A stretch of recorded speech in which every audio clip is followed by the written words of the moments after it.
perdone Dios si desconfíe de él.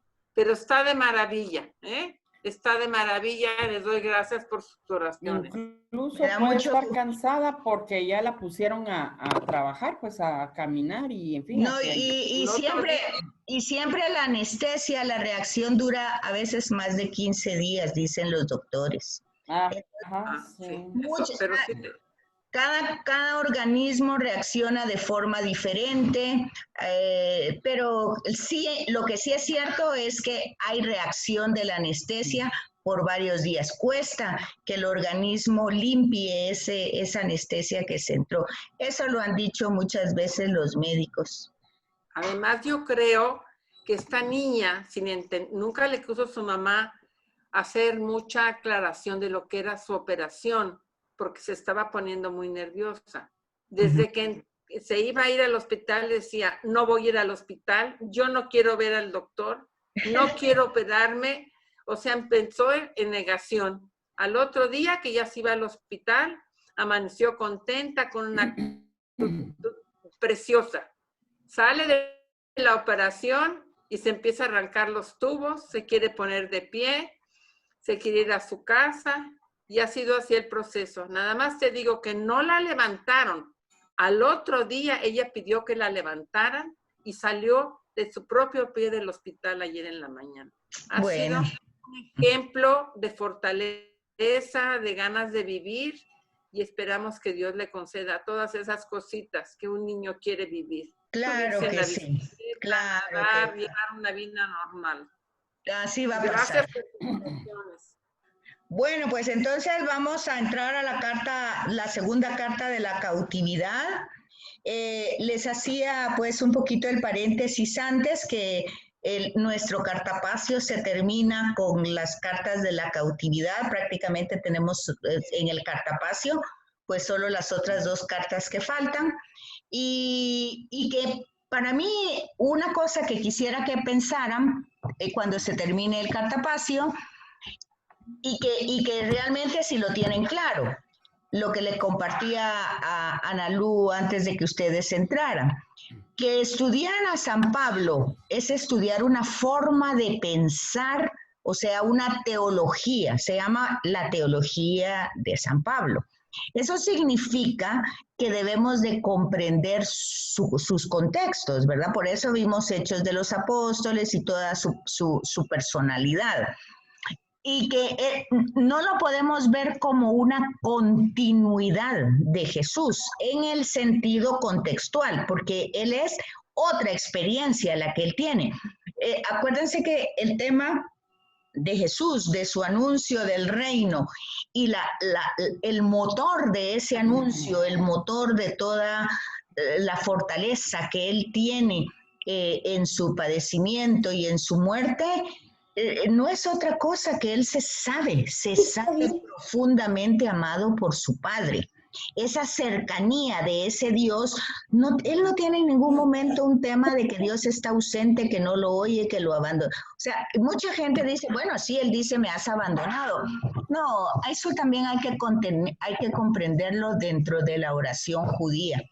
Entonces, básicamente, Jesús, toda su acción, todos sus gestos, todo su amor, es porque se sabe amado. Ahora, el tema de Pablo es que él se sabe perdonado. Fíjense que va diferente. Él se sabe profundamente perdonado, todo por méritos de Jesús. Entonces, ahí es donde sale la teología y el pensamiento de Pablo. O sea, esas dos cosas hay que tomarlas en cuenta para comprender a Pablo, porque son dos temas totalmente distintos. Toda esa de hay que nacer de nuevo, ese diálogo de Jesús con Nicodemo, es justamente Pablo. Eso es la realidad de Pablo. Pablo tuvo que nacer de nuevo y tuvo que tener ese proceso doloroso de la muerte y de la conversión. O sea, la resurrección ha sido una especie de conversión, pues. Al revés, ¿verdad? La conversión ha sido una especie de resurrección. Y entonces vemos como en un lenguaje metafórico se nos dice que se quedó ciego, que se cayó, que se quedó pues sin poder, pues totalmente sin estructuras. Entonces, todo eso hay que entenderlo, cosa que no pasó así con Jesús. Jesús tenía otro tipo de experiencia. En ese sentido no es continuidad.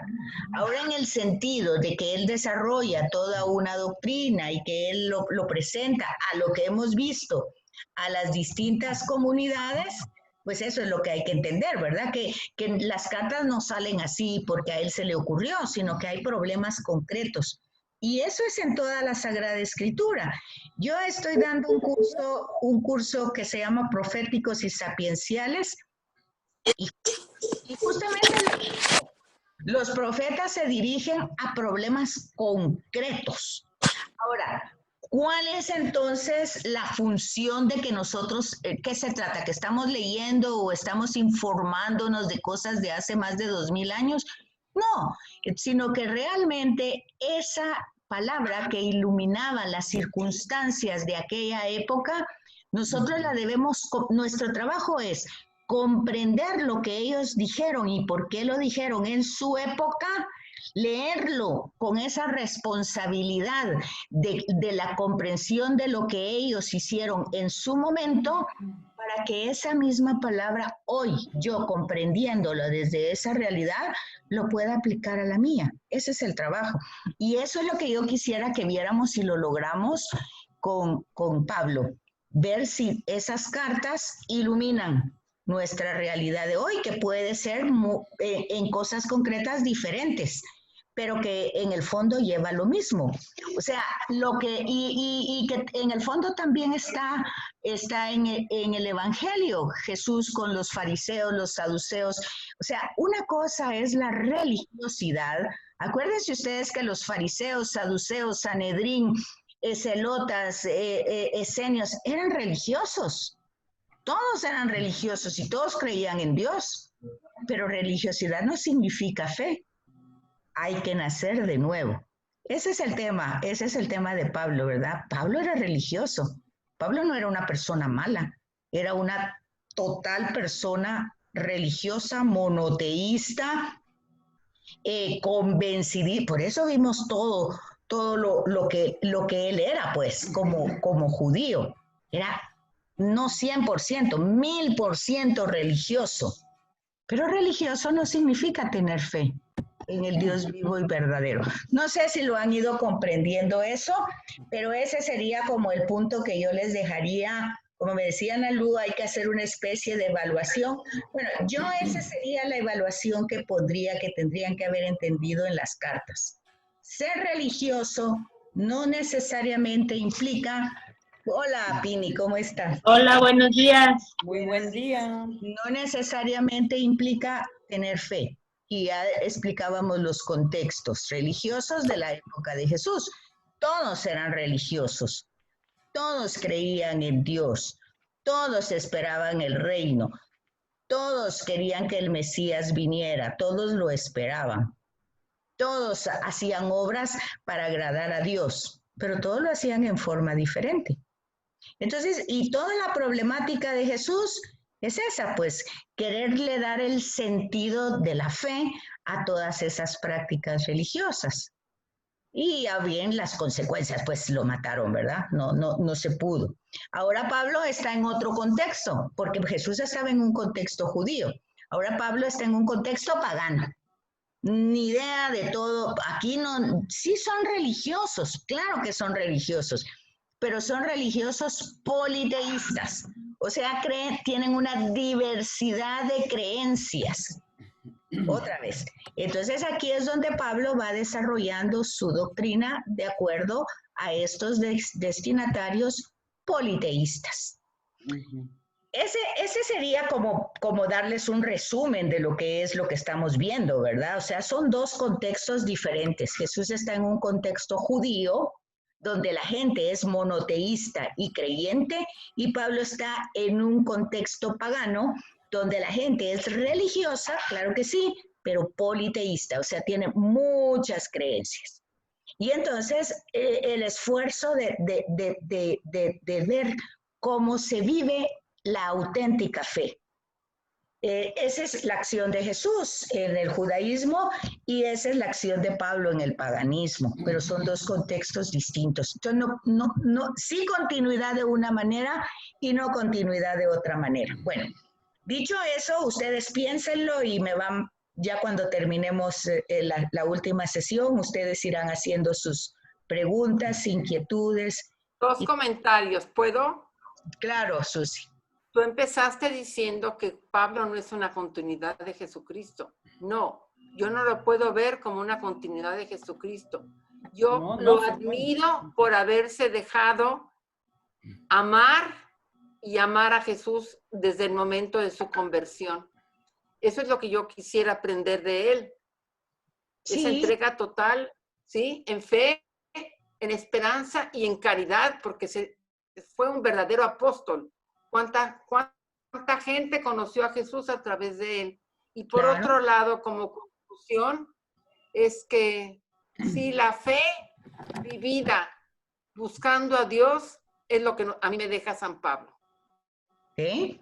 Sí, es eso, ¿verdad? O sea, eso es lo que nosotros tenemos que ir viendo, como digo, sí una continuidad, puesto que el cristianismo se desarrolla, y lo vimos en Hechos de los Apóstoles, cómo se va desarrollando, ¿verdad? Eso lo decía yo en otro grupo, que es como está pasando, como pasa generalmente en el universo entero. Y no solo pasa en el tema religioso, pasa en todos los temas. Si ustedes quieren ver la música, si ustedes quieren ver el baile, si ustedes quieren ver la comida, ese efecto mariposa. O sea, anoche daba yo ese tema justamente, como que el universo tiene una memoria también, el cosmos tiene una memoria y hay un efecto mariposa. Y es decir, si nosotros pensáramos en un momento, y aquí les dejaría yo también como inquietud, ¿qué hubiera pasado si jamás hubiera existido Jesús, por decir así, que no hubiera existido? Entonces, veamos una historia sin Jesús. Entonces, eso es muy importante, sobre todo para los jóvenes, porque hay muchas cosas que no hubieran pasado como pasaron, como son hoy. Y lo mismo pasaría si nosotros pensáramos, bueno, ¿qué hubiera pasado en la historia si no hubiera existido Pablo y esa experiencia? Y habría muchas cosas que no se hubieran desarrollado en la historia como se desarrollan hoy. Entonces, eso se llama el efecto mariposa.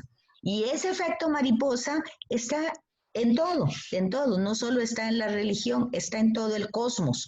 Como una cosa va desarrollando, y a veces una idea, ni siquiera la idea de una persona se va desarrollando a través de los siglos o a través del tiempo, como si fuera aquella carrera de relevos que se hacen en la natación o en la carrera. O sea, que una persona pone el 1000 de su fuerza y viene y entrega su trofeo a la otra que viene y el otro viene y da también el 1000 y así es como va ganando la humanidad a través de los siglos. Entonces, por ejemplo, ahorita tenemos esta pandemia, pues ahí está. Entonces, hay unos que están luchando para verdaderamente ver cómo la combaten. Ahí está el efecto mariposa. En algún momento va a surgir pues algo y habrán unos que ya no pudieron, pues pasó así, siempre ha pasado así en todas las épocas. Algunos se quedaron, otros medio van sobreviviendo, otros están muy fuertes y van a lograr seguir.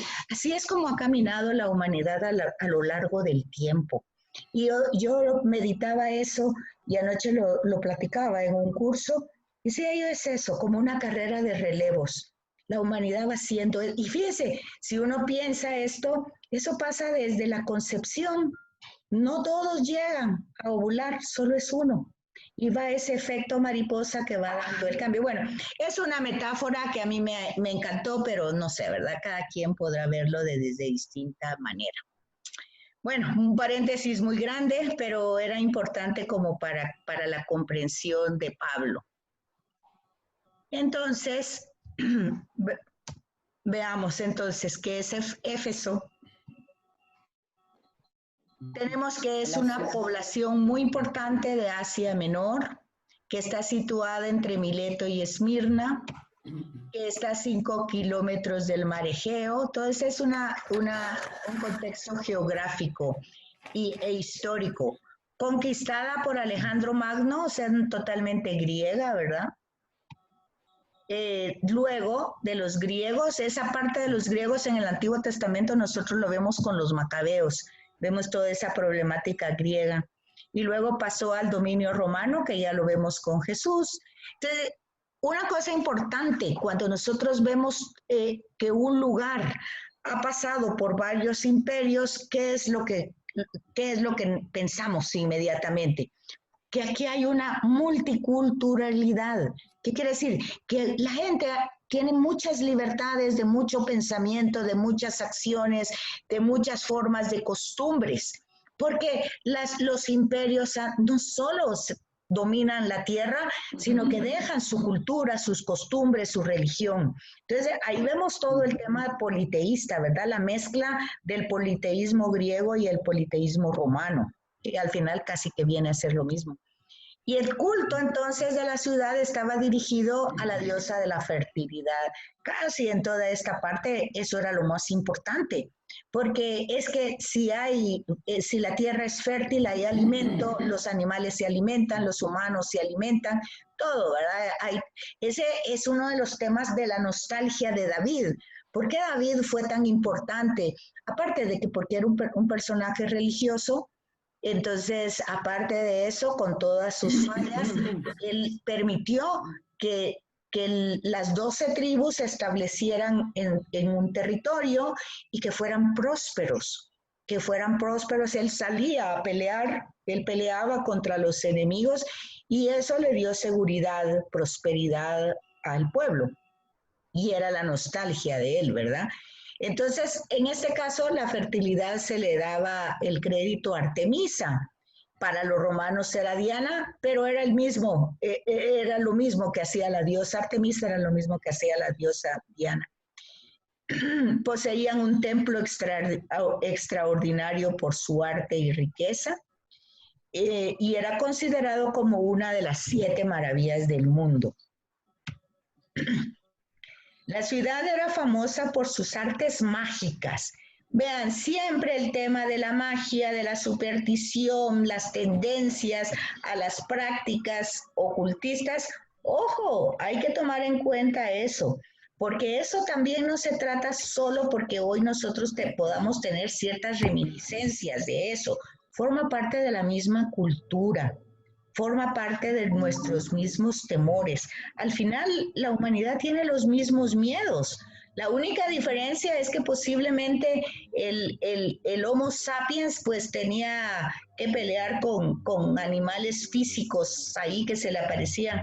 Hoy esos animales están representados por otras cosas, pero el miedo siempre se activa desde esa misma situación y entonces el impulso de arreglarlo por otros medios que no sea Dios, es el tema de los profetas, es el tema de Jesús, es el tema de Pablo y es el tema hasta el día de hoy es lo mismo.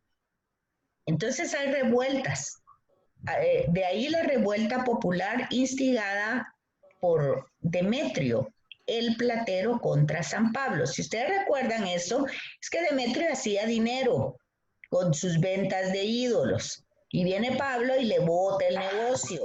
Pero eso también lo vieron con Jesús cuando curó a aquel pobre de Gerasa, que tenían la legión se fue con los cerdos. Pues los cerdos, sí, era el capital de los gerasenos y también les botó el negocio.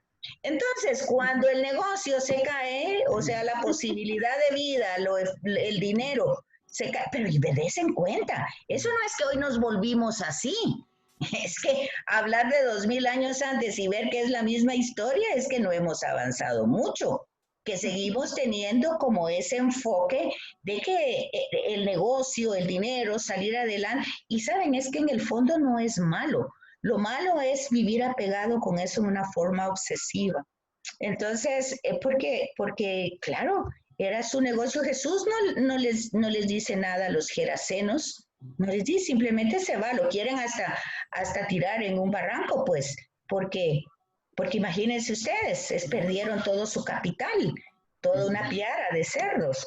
Entonces, bueno, no les alegró que curaran a un pobre hombre, ¿no? Eso no era alegría.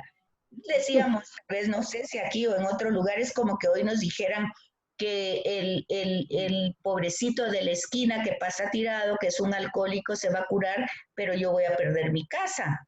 Sí, güey, yo qué culpa tengo que él tome de esa manera, él que mire cómo se, bueno, yo ya muy católica. Mira, yo no sé si leyeron un videíto que le hacen a Jim Cazabel, el que hizo de actor de Jesús en la película. Ajá. Que acusa a los sacerdotes que han perdido el sentido de su consagración porque se les ha caído el negocio. Así lo dice, no con esas palabras, pero es muy triste oír que alguien que está adentro vea esa situación de la iglesia, que lo siento porque sigue siendo verdad. Sí, ha sido en todos los tiempos y no dejará de ser de otra manera, pues siempre hay de todo, hay de todo. Entonces a ver, acuérdense ustedes que en el Sanedrín, será todo el Sanedrín, pero ahí está Nicodemo, y aunque escondidas y todo, está haciendo las cosas lo mejor que puede. Y ahí está José de Arimatea, que con todo y todo, pues ahí está, también es un seguidor. Entonces, tenemos de todo. Y esa es una cosa a reflexionar para dejar de estar diciendo que es una época que se ha perdido valores. Fíjense que cuando nosotros hacemos ese comentario, tristemente, no nos damos cuenta que la historia demuestra que es lo mismo. Que en todo, y si no vean, ¿por qué matan a Jesús? La respuesta sencilla es porque vino a eso y Dios lo mandó. No, pero esa no es la realidad. El hecho histórico es que amenazaba los poderes religiosos, De la época, claro. de la época. Iban a perder ese poder y ese poder económico. Oigan, que estamos hablando de hace 2000 años y ese es el tema. No podemos ocultarlo porque si no, ¿para qué estamos estudiando? Entonces, dense cuenta de que esos son los contextos reales. Entonces no podemos decir, ay, hemos perdido valores. No, esos valores, eso es lo que ha costado la implantación del reino de Dios. Eso es lo que cuesta. Ya está, pero no se puede implantar por nuestro ego, por nuestra avaricia, por nuestra codicia. Eso es una cantaleta desde los profetas, ni siquiera es del tiempo de Jesús. Es desde mucho antes, desde las alianzas. Si Israel no podía hacer alianzas políticas, es una pequeña franja, pero esa pequeña franja es tan estratégica en ese lugar que todos los imperios tienen que pasar por ella. ¿Qué le quedaba a Israel hacer? Pues alianzas, pero alianzas de simpatía. Así veáis. ¡Qué conveniencia! Conveniencia, para que no me mataran, para que no me fuera peor. Y eso es lo que les decía a los profetas, no hagan eso. No hagan eso porque entonces los van a tratar como títeres y así los trataban, ¿verdad? Venía otro imperio que no les interesaban ni siquiera las sonrisas de Israel y plungún se iban con Pancho, ¿verdad? Entonces es el tema, pero ese tema no es de ahorita. Les dejo una cosa que piensen. Esta jueza, ¿cómo ven ustedes actualmente? Esta jueza católica que es escogida en el Parlamento de Estados Unidos, ¿cómo lo ven? Católica, todo lo que dicen, católica, que tiene niños que ha adoptado y ahí están todos los niños casi de todos los colores y entonces, bueno, y es perfecta, bueno, y entonces díganme ustedes, ¿qué es lo que va a hacer ella ahí? ¿Qué es lo que va a hacer ella ahí? Si saben ustedes, a Jesús quisieron nombrarlo muchas veces rey. ¿Qué fue lo que hizo Jesús? Es que desde ese punto no se instaura el reino de Dios. Yo sentí mucho que ella siendo tan católica, haya aceptado ese puesto. No creo que entienda mucho la catolicidad. Porque entonces es ese tema de las alianzas por conveniencia. Pero bueno, eso es un discernimiento que lo da solo el Espíritu Santo, ¿verdad? Y ya cuando uno está, como dicen, subido en digamos que en la lancha, cuando ya uno está subido no se quiere bajar. Pero Betsaida, para ella eso también es la culminación de su carrera profesional, porque llega a las más altas instancias en la jurisprudencia en Estados Unidos. Yo lo sé. Y ella creerá que como católica lo puede hacer mejor que otro. Sí, Yo eso pienso. Bueno, no pues solamente que puede, sino que imagínense que esas fueron las tentaciones de Jesús. Mira, tú vas a llegar al punto más máximo y desde esa manera, claro que tú puedes instaurar el reino de una manera más fácil, sin tantos sufrimientos. ¿Por qué sería que Jesús no lo aceptó desde esa manera? Eso es lo que tenemos que pensar cuando estamos estudiando la Escritura. ¿Por qué Jesús hace las cosas como lo hace? Saben, la pregunta, la respuesta es fácil cuando dicen, no, es que él era el Hijo de Dios y él venía a eso. Ahí ya nos perdimos. Ahí ya no entendimos nada, porque nosotros pues no tenemos esas capacidades. Por supuesto que lo que estás diciendo es cierto, pero esa era la misma posibilidad de Jesús.